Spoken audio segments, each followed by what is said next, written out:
mai e ki ai proklama ko ni ako ki ho profola platform e tau ki mo ko sisu haere mai lau mare man on wa mama mau ngā hiongo anga ko toa pe ko ko ngā ia e ngai ahoni ko kowi pa ko ngā ia ko pai ke he hala puno ngā ko ngā ko setani pe mo ne ngā hio i pa ko mau pore ia ke mau tuha ke ngai ahoni o talaki ho profola malanga ia e profola i he o pe pa mo tapa ko toa pe ke awat ke ngai loto whare ko toa pe awat ke ngai lau mari ke ato taha ne fie maua e lotu ne fie maua e ko sisu klaisi pe kai ke ngā tai woki ki mau tolu ki mau ao le e ko wawe hoko mai a Fiona e whakamau e mamani ko ni tapu ki na e ako toi tapu pa mo e polofola a hokoin wa whao sisu klaisi ko mau whamo ui e meni tapu ki he a fio a o tua tau loto loto ngā pe ko ke kore pe ke uhufanga pe ngā i whakatapu ko toa pe to wao whakiat pa me platform koin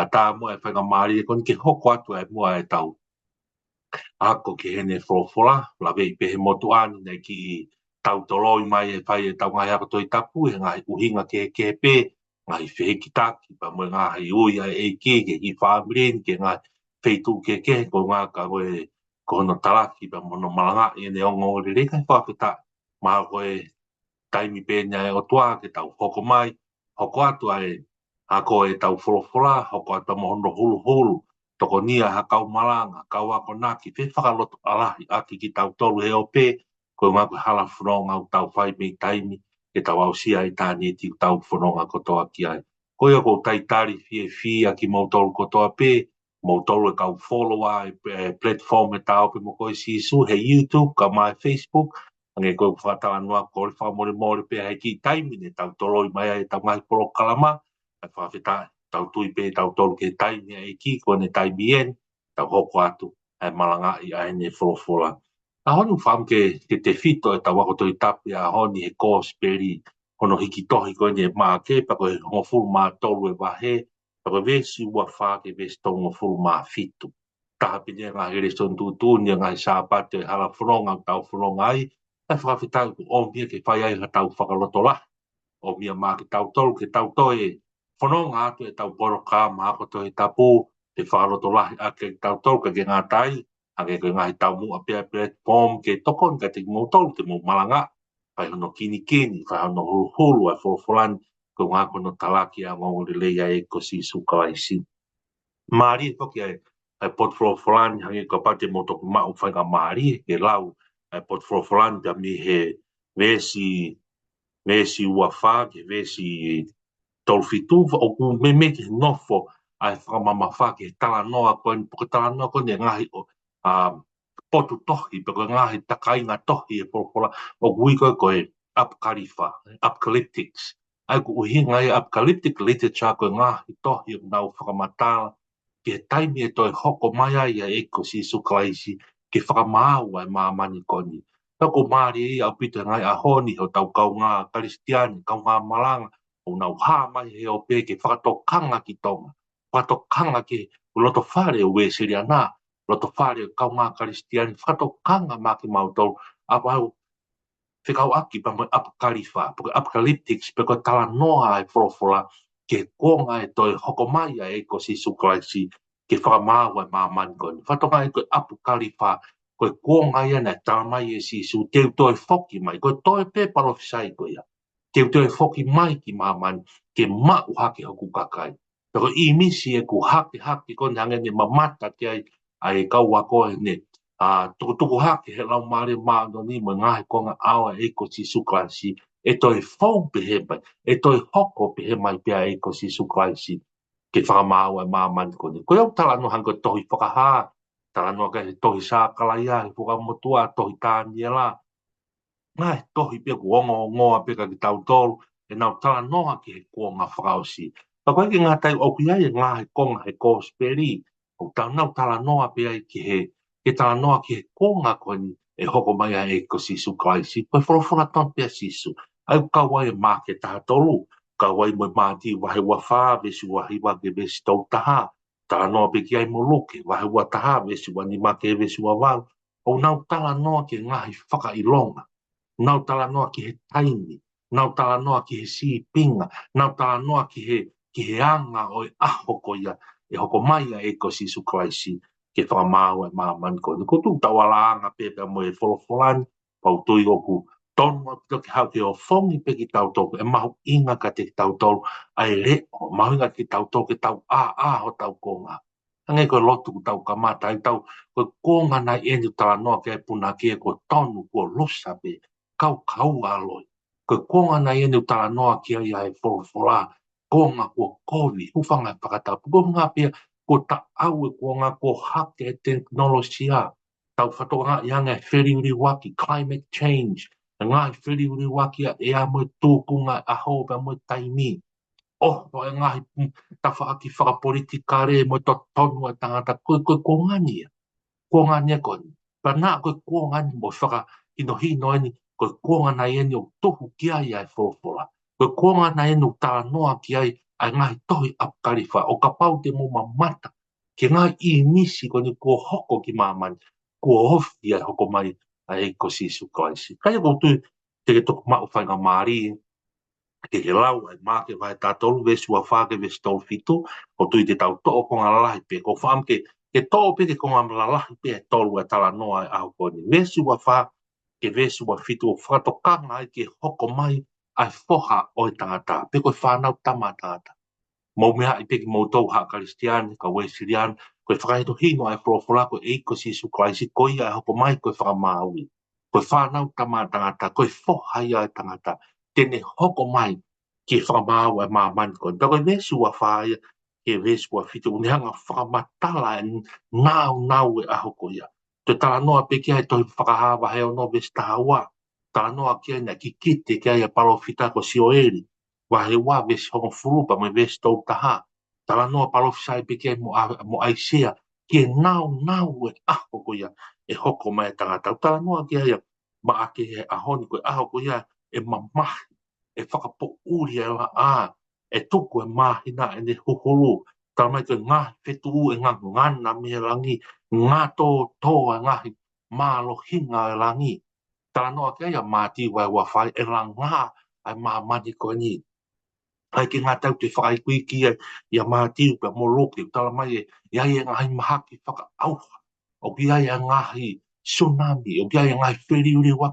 Ai ni ko toa pe hange ko tau whakatala noa ki ai. Ko hoko ko toa pe i ngahi ahoni. Ko ngahi nau ia o e aho e hoko mai ai e tangata.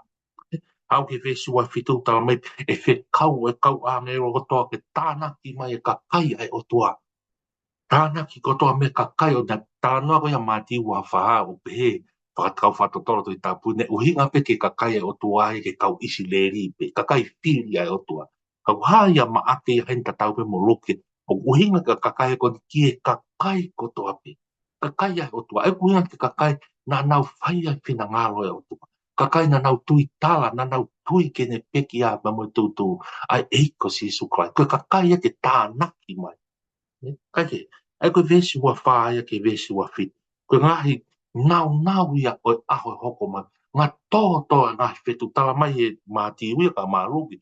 Tala mai e lanu toto e māhina hu whanga whakatapu. Tau whatongai ko toa i ngahi ahoni e ngahi mea koe. Tau whatokanga mea.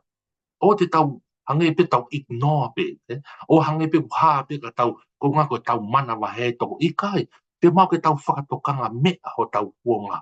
Ke tau mamata he kuosi ha ko toa ngahi mea koe ia. Ai ngahi nau e hoko mai ai whanau tamātangata. Ai koe vesi ua whaia ke vesi ua fitu.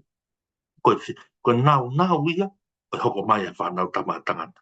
Vesi ua walu lewa ke vesi tau no tala noa lewa. Ape lewa whakahino a si suia tala mai. Mou mamata ki he whiki. E koe whiki whaka te tala mai kone whai laupe. Kone whai laupe ko hau ia e whai tau mawhana. Kone whakailonga he whai tau mawhana. Kone whakatoa laupe whiki ko ka matalewa ke hau e whai tau momoko. Tau anga pe tau ilo I tonga. Tau ilo ko toa pe kone hofi pe ke whai tau kone December, November. December whai tau kone o e awhaam ko taimi afu tahaya e tonga. Kone hau pe ke whai ke konga loto e whanonga anga e tau I tonga. Tau mamata ke ngai tō tau ko taimia moko mai ai. O whiriuri waki o tau pala pe na tula. Ai whiriuri waki o ea pa mo fa ita pe to fu pe e fa to nga ia ve si wa walu ke ve sto no e pe he to pe ka mata ke feri uri waki ke ha e nga me a ko ni mama ko ni kofi kofi mai fa ta ma fa na o ko pe he ai kofi ai hoko mai ai fa na ta ma tangata hoko mai ai foha tangata hoko mai ai tui fa mau ke fa mau ai mama ko tau whanonga ke. E koe mesi wa lue ke vesto no. Kato ngā ke maari e koe tala noa hoko hoi whai whitāna. Ua wha ke wa fitu ko nau ia hoko mai a poha o tangata. Mesi wa lue ke vesto no ko hono whaka ilo ngāi. Mo mamata, mo whailo whakatokanga mea. Mo a o ai mohe. O e ignore pe ngāi mea koko te ngā whako e tau iri fia. Mo tau mana vai whakatokanga mea. Sio mau pe whakatokanga mea. Hang tau whanonga ngai a honi tau mai ku misi e tau whanau o hoko mai e ko sisu kalaisi wai ngahi kikite mea le rei o te tau puta whoki pia o whaka ikari o pe te tau whoki pia ko tang ikai ko ro ikai whakatoka ngā mea mai ke tau whakau kau kia mai ke tau viro ke tau tala noa vai sio ke whorowhora whakahap ke tuange whorowhora ke te hanga tala noa una whitau laki ko mea nai tala noa e whorowhora koe whakatoka ngā mea ia ko tau mamata ke tau hanga whakatoka ngā ko uhinga ia mesu wa walu ko me whiki ko ngā ke whimau ke tau research whakatotoro o whakalo re a whakapiko pe kai ke tau mamata pe alu whakata pe mo tau ngahi loto kai ke sai tau tuha ke tau whanau toko lahi tau kau malang i he o pe nau malanga i mai pro maari pa ko mawhan pa ko whakawhita i eki tau whakatoka ngā mea tokange ke nau whorofo, e tala noa pe whorofora, e toi sa me, tau o te tau whakawhewheka ho tau loto, kai whakamolu ho tau loto ke tukuange fo, e na hino hi i ki tau tau, koe a koe ia mehe whiki. Tau whakatonga ngā mea ko toa pe, i e tūkunga a ho te tau ilo pe ai, e hanga he o tua waka mai ai, ke tau ilo ai kua ofi ai kua ngā. Tau toi mālohi ange, e tau nofu ki e ko si sukalaisi. E koe vesi wa walue ke vesi tau noa. Pero ves tolua le va que ne osi, ves tolua que tol fito mari a whakahino hinori. He tala mai he forfola. Forfola tan besi. O ku ikai iroha tahaya ki he hoa. Pau te ke lau whakalau te la, ue ki he alo ke eko si sukalai. Tala mai hala ata ke ne ilo ki he aho hoko mai eko si sukalai. Lahi fo ke tāla ngai he ngai ahoni ko tuku mai mosi le mi mo ngahi tui ko ke nau tui ke o tua e ko si sukalasi tala mai sio ko me na ke o tua ia si su ko ne ilo ia a ho fa mo ko ke unga pe he ko tala no a ho nia mana tu ka wa ma a ke ka ta ngai ko speri na tau ka ve na ko si su na tanga ta ka kato pe o tua ka kato kono tangata ka katoe ki whakamahina o wepe mea koe ki ne a whioa ia. Nea o koe o tua ka katoe ia. Mea ke mahina e ka ki tautou. Ka ke ngaro e ngatai o ne hanga e si su he aho na papai so whakamu ulalo a ia. A ke ne whorofora ko ne hoko mai ke ne ai e tui e teu ngā hala e tangata. Ko ngā ke hapa ngō fua ho tau whakamore more. I e aho e apkariwha, i e aho e whakamao. Koe mea ke mahina e tau. Ka ke ngatai ka te au ko tui. Te whito i uhinga na e whakatuku ai o i kai ke awhioha e sisu. Ai aho i whakamau e vesto rua, ke vesto whitu whakata tau ki a mak. Ke unga ke whakamahino ka ki tau tau kau kristiani, o serious, o fu mahu inga heni. O fu mahu inga e tau teu ke aho e hoko mai a sisu. O koe koe ha mean ke to o maa ape, we have to take for granted. Take it seriously. He koe ha ue ki he aloe o tua, o kai hine a whioa ia ea. Ngata i he tamai. Ngata i he tamai toi whakarewere ma moi whakamau, rough of God, moi whakamau ai o tua, tene ho koi a peo ne a whioa au. Whamahino ka tautou, this is serious. This is, whema o whairifia, o whakamana wahe, whakatupu loto ho haa. Pea kai ke tonu ke tautou e mohe. O wai ke tonu ke tautou e whakarore. Ke tautou e whai whakapiko piko e lotu he ngai ahoni. Kai ke tonu ke tautou e whakamore taini. Kai ke tonu ke tautou e o ke. Ko toi politiki he loto whare o siasi. I kai. Ngai ahoni ke tau ao re o he serious e mea koe ni. he koe aro e o tua na ne whaki ono aro ke pekia ko ngā koni ofa kai kini si awhio ia aho. He ka pau na ne awhio o hanga e tau whakaukau whakatangata nane awhio e aho, o ne stala whakapaton mai tau tō mai, mau teu teu. He koe aho ua whao whe pueri, ua whe whiha, e hoko mai ai e te tau teu teu kotoa. Ka koe pango o kai kini awhio. Ai koe uhi ngā whoki, o ne whakamo la loa, e neongo de awhio he koe o tua ka kato, kau kai kini hanga whakahā ki tau tolu, he kumahino ka tau tolu, koe meani o kwa mana wahe. O kai ke tonu ke to o mama, o kai ke tonu ke tau parafu ki ai.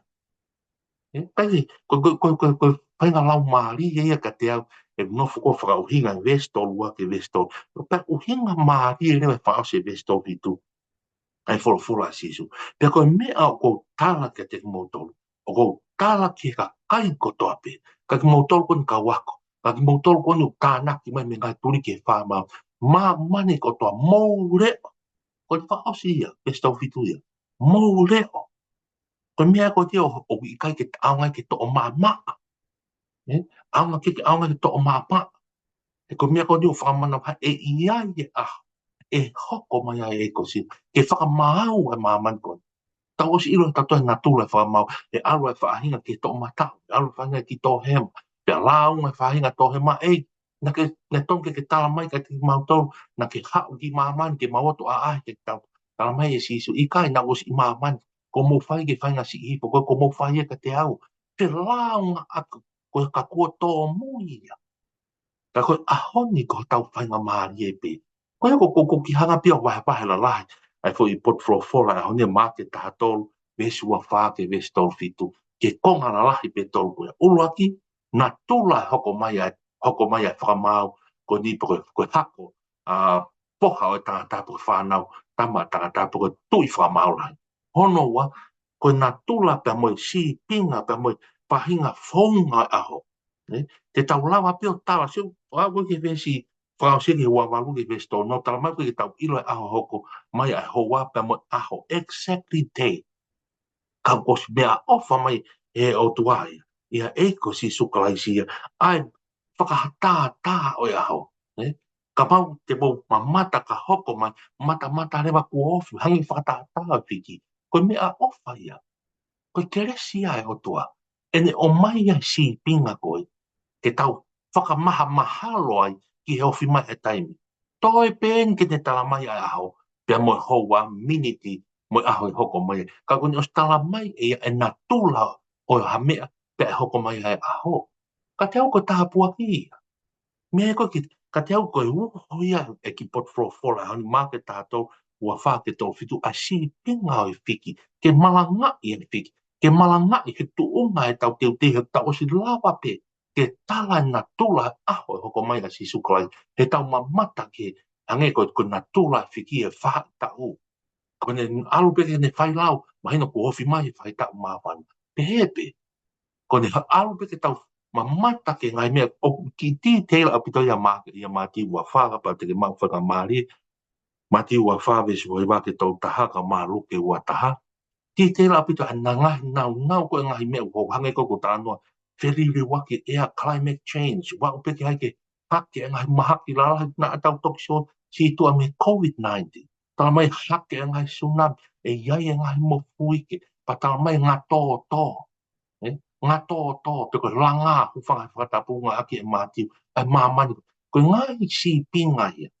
Ka paulu tau mamata ke, paka ke ngā tau tala mai, e whakauke tau ai whoha ke tamai, whakau e tuu ai o whiwhine ke hene whae. Tau whatuka ngai, hau ke mea koe paki ai sias, koe hopo, moi hau, ngā i mea ko hoko ko toi ahoni. Ta koe mea ko tau mahalo pa tau amanaki e ahoni, koe kua ngai. Kuofi, o te tau lau ki tau toke te tuai, ka pau ke te tau osi tau toke maman, ka ko pau ke tau kei tū pe ki tau toke, ke kei talaki ai kua ngā moe ne ofi, me he kuong ki he kuong. He whaintu hipa pe kai pita hiu tau mai koe tau e tau, ka tau pe ke tau e awhi, ka whio mai o tua, po tau e awhi, ka tau pe ke ki aho taha, whio, ka tau pe, ka ko tau whatoki ai, ka toke whakatokanga ai a pe mo leo. Ka tau koe koloa mau ingai ke tau whakalau loto ke ahon, pai ai toa e tau ngā ui, whai pe tau ngā, whatongia ki tō kanga, ki whare hang, o tau ngai ngau ki ngau whakapure anga, ki tau tolu tau he ngai potia si, pai ho tau ngai whatongia i loki aku, ko kau whai aku, pai ko toa pia ka tau whapapau, e ku tau reo, pia tau whakatokanga mea.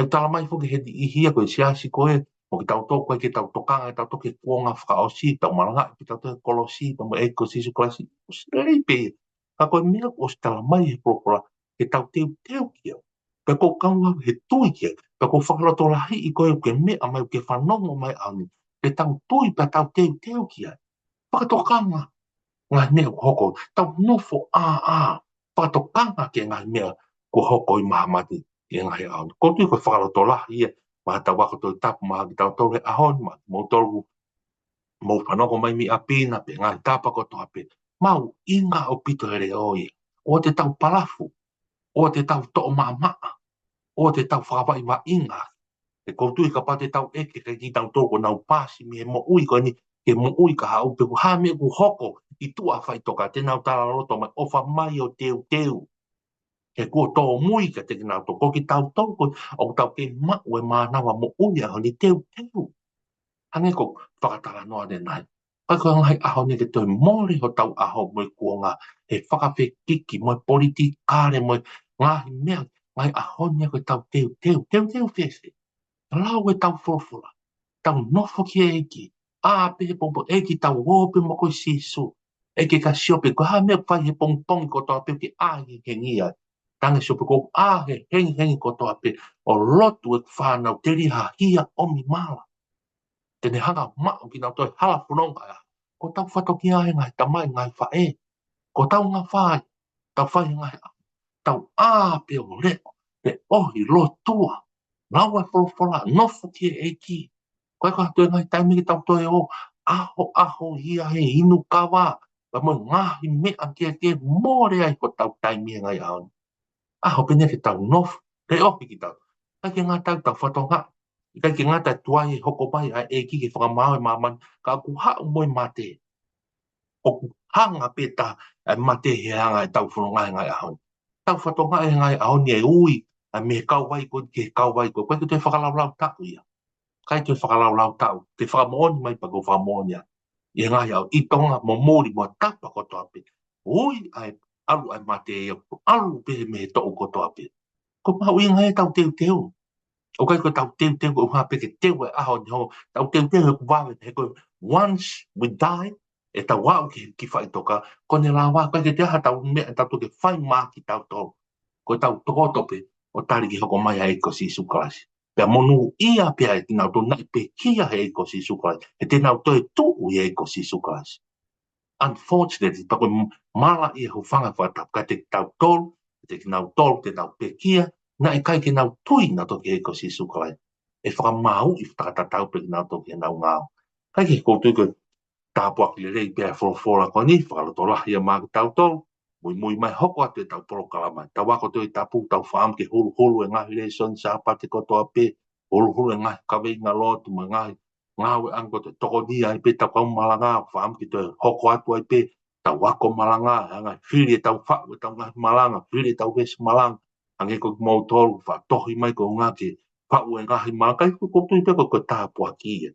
Tāpua ki ai ki platform koe, mo tau ngahi ngawe koe ni, toko nia ki tau tori aoni, e toko nia ki tau ke tau tu o reo, malanga e maunga ke tau reo, reo ho tau family, tau mo ui whakafoi te tui, tāwo mo i whine mui, ngai ahoni hala e ko whainga ta a whau, hola ki he iko si suklaisi.